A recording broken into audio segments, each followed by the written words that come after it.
Hello everyone and welcome to the Europa League final weekly update for the week commencing Monday the 16th of May 2022. Well, it is finally here, Europa League final week. It's Gary here, and just to start off with, just to let you know, I'm recording this from Calgary Airport, and I found what I think is the quietest place in the airport, but I'm right across from a couple of noisy vending machines and across from the fun play place, and there's a wee kid that's just having a ball over there, so you might hear that in the background. You might hear the odd announcement about somebody needing to go for a document check or a security check or something like that, but needs must, we'll do our best. Of course, I am in the airport because I am heading to Seville for the game this week, and the game this week is the Europa League final. I'm going to keep saying it as much as I possibly can.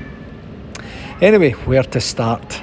So let's start this week by talking about what everyone is up to this week. I don't know about you, but I was planning on watching Rangers play in two cup finals, two pretty important games as our season is extended beyond almost every other team in Scotland as we embark on some real bona fide and genuine history making, where we look to emulate the legendary Barcelona 72 squad and bring home our second major European trophy in our history. Oh, and after that, we should go on and win the Scottish Cup again, hopefully courtesy of a John Souttar own goal or two. Wouldn't that be kind of sweet? So as I am travelling to Seville today, the pod will be a wee bit shorter and slightly different from the regular weekly fare that we all love and enjoy. But depending on who I meet this week or in the few days that I'm over in Spain, I might try to gather some sound bites from them and see how we can incorporate that into next week's show. I'm not 100% sure if that's going to work out, but that would be pretty cool overall to kind of mark the occasion with a wee bit more content from people that we don't normally have access to, and just help capture the essence and the collective history we're all hoping that is coming our way this week. So on the game segment, two games to cover from this past week, and I'm going to spend hardly any time on either of them, to be honest, as they kind of pale into insignificance when compared to the games that we have this week. The first one was last Wednesday's 4-1 home win against Ross County with goals from Scott Wright, James Tavernier, Fashion Sakala and Ahmad Diallo. I'm sure I'm not the only one that had a bit of a panic attack when it came to seeing James Tavernier's name on the team sheet at the beginning. I was thinking, man, Gio, what are you doing? It was a bit of a training match, a little bit of a stroll, and I thought Gio managed the subs well enough, giving them about an hour or so and then getting them off and protected. There was a slight tinge of hope that proved to be unfounded, that the East End mob might slip up to a defeat at Dundee United and we'd at least take it to the last game of the season, but unfortunately that wasn't to be. So I hope we escaped without any serious injuries or any real drama, and we took the win and we moved on. The second game was the final league game of the season against Hearts at Tynecastle in what looked like a game of primary school kids dressed up as Rangers players playing against Hearts. We made 10 changes from the team that played Ross County, and that was already quite changed from the normal team, so obviously sweeping changes to protect the players that we need to protect prior to Wednesday and Saturday's games. We went a goal behind actually to a great finish from, I think it was their right back, trying to kind of do a bit of an emulation of James Tavernier obviously, but then I thought we took absolute control of the game with goals from Cedric Itten, remember him, and an absolutely fantastic and kind of cheeky finish from Alex Lowry, and then a great turn and finish by Cole McKinnon. If this is the sort of talent that the Rangers Academy is producing, then I think our future is very, very bright indeed. Some standout performances, and Alex Lowry, he has to be one of the best since, I heard someone saying today, one of the best since Barry Ferguson, and it's hard to argue with that. The guy just oozes absolute class from tip to toe. So referee watches for both of the games. There were some stupid meaty challenges on Wednesday nights, but in particular that could and maybe should have resulted in a red card. But other than that, both refs were okay, and even Kevin Clancy was pretty fair to us on Saturday. He could have booked Ahmad Diallo for a bit of a lunge and decided just to talk to him. So I'm going to give both of the referees a 7 out of 10 for this past week. So what does that mean then? We lost the league by 4 points, unfortunately, and I intentionally use the word lost because we can all pinpoint the times that we capitulated and gave stupid points away, and the EastEnders kind of from about September, October time just kept winning and winning and winning, and even when they didn't win, neither did we. So it really is too bad, as it was just a real opportunity lost for us to get our second title in a row in number 56. But thankfully that in itself will pale into insignificance also when we win our next two games. It's okay for the East End crew, they're on holiday now, good for them. We have two very, very tough and very, very important games to go this season. They're already on holiday, most likely punching each other and peeing all over themselves in the street like they seem to do every single time they win. What a strange bunch they really, really are. So this week we have two games, just in case you didn't know. One is the Europa League final and the other one is the Scottish Cup final. The Europa League final kicks off on Wednesday the 18th of May. Hopefully that's going to be a date that's absolutely tattooed in history for our great club, and the kick-off is 3 p.m. Eastern Standard Time, that's 8 p.m. UK, and it's of course against Eintracht Frankfurt. And a fun fact about Frankfurt, I had my flights changed kind of last minute today. There was a wee bit of a panic and I'm okay, don't worry about me, and instead of going from Calgary to Toronto, Toronto to Lisbon, Lisbon to Faro, I am now going direct Calgary to Frankfurt. So I'll do a bit of a scouting mission when I'm there, and if I get a chance I'll make a couple of friends when I'm there as well, because these guys are going to be hurting come about 5 p.m. Eastern Standard Time on Wednesday, I hope. How big is this game for us? We win it, and the vast literal riches that are bestowed upon us, and we are just going to be incredible. And get this one, if we win this, as you know, we go straight into the Champions League group stages with no qualification required, and if we win it, we go in to the first pot as the top seeds for next season's Champions League group stages as well. So not only do we not win the championship, we don't win the championship, we win the Europa League, and then we go straight in as a top seed. You could not write this any better. Surely this is what is for us. I really, really hope so. I think, honestly, I'm biased. There's a biased moment coming here, but if you look at the league tables, the respective league tables, and I know the German league is tougher than the Scottish league, but Frankfurt are so far down their league table, it would be a travesty to have them win this. And I really genuinely believe that we've been the best team in the competition by a mile. We had a tough group and we did what we needed to do, kind of games 3, 4, 5, and got what we needed. And then since then we have just been the best team in the competition by a country mile, and I honestly believe that, and I truly just can't see or picture anything other than a Rangers victory and history being made this Wednesday. I can't. Normally I would get a wee bit, not doom and gloom, but a wee bit realistic and a little bit worried, and I'd be like, I can just see what's going to happen and stuff. I don't get that. Not 1 ounce of me feels like that at all when I consider this game.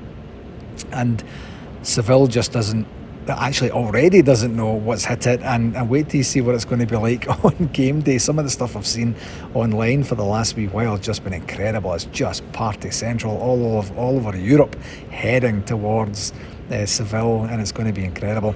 So as I say, I'm heading over there today, and I cannot wait till kick-off time at 9 p.m. local time on Wednesday. What a brilliant occasion it's going to be for everyone connected to the club. And then the second game is a wee matter of another cup final against Hearts at Hampden on Saturday with a 10 a.m. Eastern Standard Time kickoff. That's a 3 p.m. kickoff in the UK. And again, history in the making, as we really need to bring a cup trophy home to Ibrox, because the last time we won that, you might remember from a previous pod some time ago, was back in 2009. So we got to Manchester 2008, and then we won the Scottish Cup 2009, and that's been it. That's just nowhere near good enough for a club that's a history in the size of Rangers. Hearts will give us a very good game, I'm sure, but if we show up properly, we win this game and we win the cup. It's as simple as that. For RTV, not a lot going on in the RTV front from a NARSA side this week. We're taking a wee bit of a park on collecting fees and stuff like that because a few of us are heading to Seville, and Seville is the biggest thing in the town right now. But there was, however, communication that came out from RTV discussing what they are planning for the Europa League final, the content in and around it. And I'll just read it out to you here. Wherever you'll be watching on from, nobody will bring you a better build-up to Wednesday's UEFA Europa League final than Rangers TV. Your club channel will bring you not only one but two preview shows ahead of the big game. Firstly on Tuesday and then ahead of kick-off on Wednesday, when Becky Ives and a very special guest will be live inside the Raymond Sanchez Pizjuan Stadium. Subscribers around the world will be able to enjoy both shows as part of the Rangers TV package, and both will be available on demand for you to watch upon your return from Seville if you're making the trip this week. The club has seldom, if ever, played in a match the size of this one, and we're pulling out all the stops with our team on the ground in Andalusia, I think that's what it says, bringing you closer to the action than ever before. So, while RTV won't be able to broadcast the actual game live due to the UEFA restrictions, it is great to see what they're doing in the build-up to this historic event, and as they say, they're pulling out all the stops. And thankfully, I just had a guy walk right all the way past me, blaring on his phone. I don't know if you will have heard him on the way by, but he couldn't have got any closer if he tried, and the place is almost dead here. What a guy. Anywho, shout-outs. For shout-outs, first and foremost, I wanted to share the best of luck and good fortunes to our beloved Rangers Football Club as we look to genuinely rewrite history this week. Who's to say that we don't win both of these trophies? Not me. Anyway, and I hope all travelling and stay-at-home Bears stay safe and enjoy the occasions and take the time to enjoy the incredibly fortunate position that we're in to be competing at this level and for these trophies. Secondly, you may have heard today that Jimmy Bell's funeral will take place this coming Friday with a procession going past Ibrox at noon after the 10 a.m. service has concluded. Hopefully Jimmy will be driving past, and by that point we will have the Europa League trophy firmly secured in the trophy room in his honour. For our convention update this week, I can officially confirm that it is 17 days until the first official event of the 2022 convention. 17 days. Oh my word. So to put that in a week's context, just over 2 weeks. So just over 2 weeks there will be literally thousands of people in Las Vegas to get the party of the century sorted out there. The time is passing by stupidly quick now, I have to say. Why can't it be like that in Rangers games when we're winning by the slimmest of margins, we're kind of hanging on by a thread, but instead of that the time just drags on like it does in these games? Why can't we just do a wee bit of inversion of the times here and just give us a wee bit more time to get the final planning done?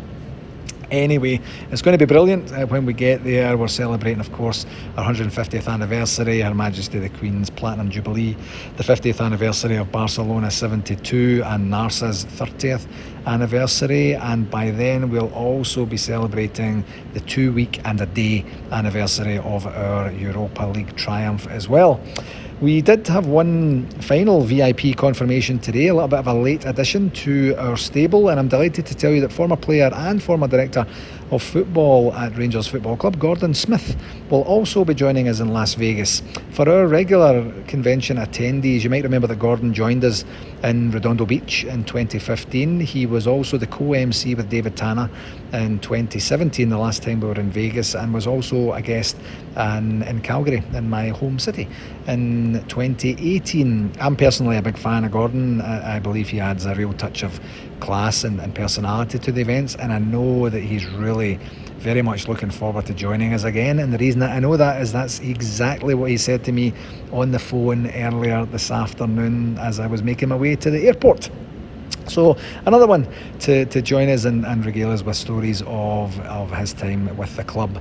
The Las Vegas Loyal are also putting on that pre-convention welcome party on the Wednesday. Just a reminder for that again, that's on the 1st of June, and it will be from 11 a.m. till late, and as I mentioned last week, they're going to get an outdoor patio sorted for that as well. So if you're in and around the area, go and take a peek at the space and enjoy a couple of beverages of your choice with the folks down there. As I've mentioned almost every week now, the golf is still on sale And I can confirm that Gordon Smith will also be golfing, so that's another VIP to get to rub shoulders with on the course should you choose to golf. Tickets for the Sunday leaving do are selling extremely well. I'd mentioned last week there was about 80% sold. Sales have been steady since then. I don't have an accurate number this week, but anything above 80% means that we are in the final throes of our tickets. So if you're planning on going, please don't delay. I would hate for you to be disappointed thinking that you can maybe just show up on the day or get your tickets a couple of days before. It will be sold out long before then. We did have further conversations with the Rangers Charity Foundation later last week and should find out shortly what type of presence they will have at NARSA 2022. I was kind of hoping to have had that today to be able to let you know what was going to be happening, because I had a question the other day asking if there was going to be a Charity Foundation event. There's not going to be an event, but we're still going to try and get their presence there and see if we could get Connell and maybe someone else from his team over. So we should know about that this week, and I'll be able to tell you about that next week. Another regular plug for a frequently asked questions document that I've discussed every single week since I've started doing this pod, to be dead honest. You only need to hear it for another couple of weeks, and then I'm going to take a breather from that part. If you have any questions on the convention, please go there and you'll get your questions answered. There will be an email coming out. It's probably going to be maybe this week. I think we'll get the games out of the way. We'll send the email early next week looking for dietary restrictions, and if you have any dietary restrictions, please let us know in advance so that we can accommodate that. And we will also be communicating about what we're going to be doing in terms of our seating arrangements for the grand banquet on the Saturday night as well. So stay tuned for that. I've had tons of requests of, can I sit next to that person? This person isn't on my ticket, but I want to sit next to that person. I think we're going to do something a wee bit creative for that. Not 100% sure just yet, but we'll do something that's going to be a good fit for everyone, I'm sure. And so just look out for those. We will do that with the distribution list that we have from the ticket sales, and also our wider distribution list for the folks that have signed up for email updates through our website as well. On the communication front, just another couple of wee rapid fire tidbits for you this week. The Rangers had put out a post for it. If you're heading to Seville this week, Rangers send logistical details for fans attending the Europa League final this week. The gates will be opened at 1800 hours, 6 p.m. local time. The kickoff will be at 2100 hours. All spectators should arrive at the stadium on time, and Rangers supporters should enter via entrances C and D. I guess that would really depend on where your tickets are for, of course. And the club also communicated a special new service called the Rangers Review. I received it on email last week, and the email said, the Rangers Review is a new website that covers the team in a fresh, vibrant and modern way. Staffed by reporters steeped in the club, we bring you 21st century coverage that befits this great institution. Our cutting edge content includes daily video updates, sharp opinion from an array of great columnists, detailed tactical and data analysis from our partnership with Stats Bomb, weekly big interviews with a name from the club's rich history, and much more. You may have seen our advertising at Ibrox on match days, as we are working together with Rangers to let fans everywhere know about the high quality of coverage we are producing every day. And you can take advantage of a brilliant special offer where a Rangers Review subscription is available for just £6 for the next 6 months. That covers you for the historic European League Challenge, a Scottish Cup final visit to Hampden, and all the pre-season transfer action. I don't know too much about the Rangers Review, to be perfectly honest, and I initially wondered if this was a new service that was replacing something that the club already had, and I can't quite think what that would be. So I'm now thinking it's another fan-led endeavour that has a kind of partnership or tie-in with the club, and it will report fairly on all things Rangers, and that's never a bad thing as well. So I'll put a link to the Rangers Review on the blurb for tonight's pod as well, and if you feel like checking that out, go and take a peek. So that will almost do it for this week, my friends. I mentioned last week that it was very much the calm before the storm, and the calm before the storm I was referring to was last week, and that's what it proved to be for us. No major injuries to worry about that we know of, and some game time for the little baby Rangers to set them up well for the future. What a week we have in front of us, folks. If someone would have said 10 years ago, don't worry, in the next 10 years you'll learn who your friends and your enemies really are. You'll rise up through the leagues at the pace you're supposed to. You'll make lots of friends along the way. You'll break attendance records in every division that you're in and really pump monies back into the Scottish game in ways that no other organised initiative ever could. You'll have Dave King and the Three Bears come in and sensationally wrestle the club from the fart stains who weren't fit to occupy the offices at the time. You'll have an international superstar in Steven Gerrard as your manager for 3.5 years, and he'll rebuild the entire footballing side and bring us our 55th title. We'll have Giovanni Van Bronckhorst replace Steven Gerrard, and one of his first signings will be Aaron Ramsey, who, by the way, will sign from Juventus. You'll re-establish Rangers as a dominant European force over 4 seasons, culminating in a Europa League final almost 50 years to the day after the Barcelona Bears created history for a great club. Oh, and 3 days after that, all you have to do is smash Hearts and lift a historic Europa League and Scottish Cup victory. If someone would have said that just over 10 years ago, I think we would have stood and stared at him or her and kind of blinked a couple of times, counted to 10 backwards pretty slowly inside our head, and then walked in the opposite direction. Bears, we're Rangers Football Club. We are the people. We are the cream of the crop of European superstar clubs. We are playing in a game that could be worth upwards of £30 million for our club, and dare I say it, we have high expectations that we're going to lift this trophy. All of this, and all of those who chase us and wanted us dead and buried, in spite of every single one of them, you cannot kill the immortal, and that's exactly what this squad will become if we get the results that we want, that we need and we deserve this week. Let's go and do this. Let's do this together, and remember every single second of it to recount countless times to future generations. The time is now, Rangers. Go and make us proud, and we as the fans will take care of the rest. As always, folks, thank you very, very much for taking the time to listen. Please do share it with whomever you think might enjoy it. And until next week, here's to a couple of trophies. Take care. All the very best. Cheerio.